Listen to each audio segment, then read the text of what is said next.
నాయకులు, నవవిధ నాయకులు వారి గురించి తెలుసుకునే ముందు అసలు సాహిత్యం అంటే ఏంటో ఒకసారి చూడాలి. సాహిత్యం అంటే సహితం, హితముతో కూడినది సాహిత్యం. సాహిత్యంలో ఏముంటాయండి? వేదాలు ఉంటాయి. సాహిత్యానికి సంబంధించినటువంటి అంశాల్లో వేదాలు, శాస్త్రాలు, పురాణాలు, ఇతిహాసాలు, కావ్యాలు అనేవి సాహిత్యంలో ఉండేటటువంటి ప్రధానమైనటువంటి అంశాలు. ఇక వేదాలు, శాస్త్రాలు.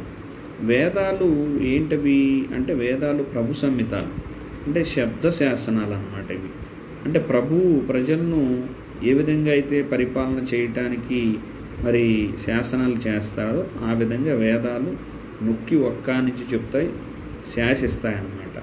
ప్రజలను సక్రమమైనటువంటి మార్గంలో పయనించేలా విధి నిషేధాలను నిర్ణయిస్తాయి ఈ వేదాలు.